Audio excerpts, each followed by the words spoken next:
За энэ CapCut-ийг ер нь болио доо энэ шалтгааны CapCut-аас шилжиж шууд DaVinci Resolve руу оръё. Сайн байна guys. CapCut-ийн ерөнхий контентууд руу буцаад орохоор шийдлээ.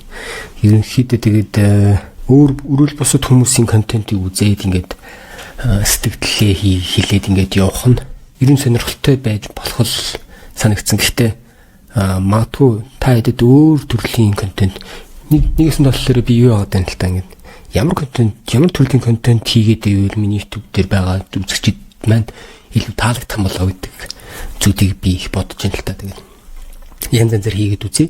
Тэг ямар ч байсан өөрийнхөө YouTube-ийн аналитикийг харахад CapCut болон видео эдит хийхдээ ер нь бол контент хийх сонирхолтой хүмүүс маш их байгаад байгаа. Тэгээд сүүлд 2024 оны сүүлээр нөгөө CapCut чинь нэг мөнгө төлөх шаардлагатай болоод эхэлсэн шүү дээ. Тэрнээс ч өмнө бол зарим нэг эффектүүд нь гой эффектүүд нь про хөлбрийг авч иж байгаарай гэж явжсэн. Тэгээд 24 оны сүүлээр бүр зүгээр видеогоо экспорт хийгээд ингээд татаж авахад нөгөөт нь доороо юм watermark буюу юм тамхтай гарч ирээд болсон байсан. Тэгээ ер нь би энэ CapCut-ийг ер нь болио доо энэ шалтгааны ингэж боддсон байхгүй. Тэгээ CapCut-аас шилжиж шууд DaVinci Resolve руу оръё. Илүү мэргэжлийн түвшинд гоё хийн дээ.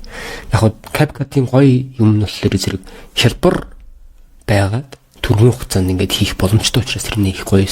Сүүлийн үед тэр мөнгө төгрөгийн рүү ороод ирэхлээр зэрэг надад бас мэдгүй нэг онц санагдаагүй. Та хэдэд ч бас ижлэх нь л байсан баг. Тэг өнөөдөр би CapCut руу ингээд ороход харсан чинь CapCut 2025 гэдэг апдейт хийгдлээ л дээ. Тэгээ ороод ингээд харсан чинь экспорт хийхдээ тэр watermark гараад гэн болцсон байна. Тэгэхээр гоё. Экспорт хийхдээ watermark гарахгүй байгаа юм чинь энгийн түвшний гэх юм уу нэг бүр амар юм гялцал видео хийхгүй зүгээр энгийн юм хийхэд бол боломжтой болчихно гэсэн үг байна. За тэгээд тэрэн дээр нь би шууд дөрүүлж аваад хэдүүлээ үнгүүг нь ашиглахын тулд яг яах хэрэгтэй гэдэг тийм хідэн типнүүдийг өгье. Зя одоо ингээд ишиг орсон те хэдүүлээ тэгвэл ингэнэ бүх хэрэгцээтэй зүйлүүдийн үнгүү хувилбаруудыг нь хадгалаад авчээ. Тэгэх юм бол дараад нь эдит хийхэд амар болсон заяа. Үүсгийг оруулаад үндэсний соёл гэвчиж. За үндэсний үе соёл. Соёл. Соёлцаа. Окей, ингэсэн. За фонтнууд бол мэдээж янз янз байдаг. Энэ фонттой холбоотой бичлэгийг энэний дараагаар би нэг юм оруулаа. За маргааш оруулъя зэ. Тэгээд крилүүдийг дэмждэг фонтнуудын бүгднийг ер нь нэлийн олонд би цуглуулад тэнгуүтээ ишиг оруулчих. Тэгээд тэрэн дээр та татж аваад энэ add font гэдэг дээр дараад тэгээ оруулах боломжтой байх шүү дээ. Окей. Нүний толлоор тэр крил дэмжиж.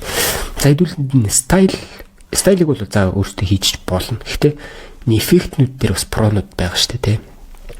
За хэдүүлээ яг яах юм бэ гэхээр зэрэг ингээд пронуудыг энэ дээр харагдж байгаа юм цэнхэр юм diamond icon угаас энийг нь ялгах чинь ийм icon байхгүйнуудыг нь хэдүүлээ ингээд хадгалаад авч дараад нь ашиглах юм байна.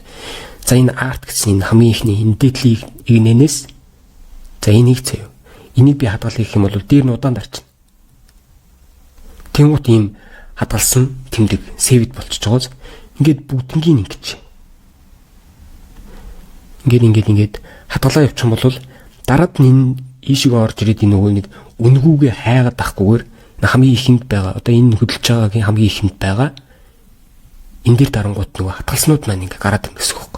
Тэгэхээр дараад нь эдит хийж явахдаа нөгөө баахан пронуудаа ингэж хайж явж байгаад тэр про дээрээс нь бас ингээд таалагдсан яга санамсаргүй ингээд давчлаа гэж бодоход танаас мөнгө нэхэд авах болохгүй. Тийм болохоор үнгүүнүүдийг нь бүгдийг нэг дор гэж цуглуулж тавьчаад тэгээд дараад нь эдит хийж аваад тэрчнээсээ сонголтоо хийгээд эдит хийх юм бол дараад нь видеого үнгүү авах боломжтой болно гэсэн үг. За тэгэхээр яг ингээд текстүүдийг заавал гэхдээ энэ үнгүүнүүд нь бүгдийг нь хэдүүлээ юу хатгалаад шаардлага байхгүй. Тэг өөрт таалагдж байгаагаа тэг хадгалаад ингээд явчих болно зөө.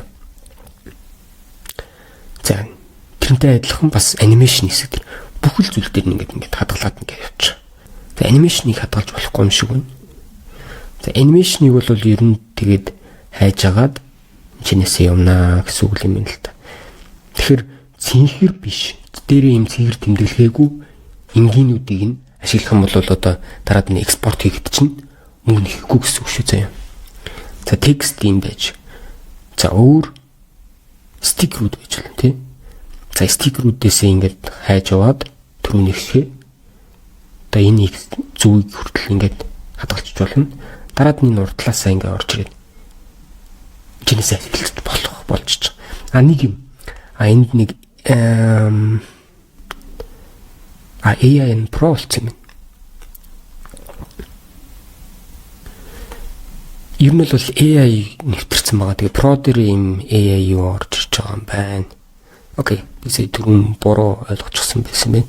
Түрүүн нэг удаа үнгүү ашиглаж үзээрэй гэсэн юмыг нь харсан байсан байна. Гэх мэтлэнгээр хэдүүлээ өөрт хэрэгцээтэй үнгүү зүйлүүдийг бүгдийг ингээ хадгалах юм шиг зөө юм. За ингээд ийм богинохон хөрхөн юм бичлэг оруулчихъя өнөөдөртөө. Тэгээ ер нь би ингээд бодлоо л та тэгээд 30 оныхон челленжийг гэд нэгэн хэвийн юмнууд оруулаад байвал бас айгу сонирхолтой болоод хүмүүсийг ингээ уйд ачих юм байна гэж би бодож байна. Өчигдөр бас хийж оруулж чадаагүй би бас баахан юм хийгээд энэ төр. Би бас нэг AI зураг бүтээдэг тийм платформ хөгжүүлж байгаа. Тэрэн дээрээ суугаад амжсангүй. Өөр ярих юм юу вэ? Өөрийнхөө YouTube суугийг одоо ер нь UI гэж бодож байна. Миний бодож байгаа зүйл болохоор зөвхөн ингээд юм зааж өгөөд ингээд how to гэдэг зүйлээр ингээд яваад байхлаэр зүгээр миний YouTube дээр ингээд дагаж орж ирсэн хүмүүс нь зүгээр л үнгүү юма сурж аваад цаашаага тэгээд ингээд явах гэх юм уу те. Ер нь нэг тийм байдалтай болоод байна гэсэн үг. Тэр нь болохоор надад нэг таалагдахгүй юм гэж хэлэхгүй. Миний хүсэж байгаа зүйл нь болохоор зэрэг YouTube-ээ би бүр айгу гоё авч явмаар байна. Тэгээд илүү утга учиртай те. Одоо би 8000 гаруй subscribe-тай болчлоо. Энэ бол жижиг баг тоо биш.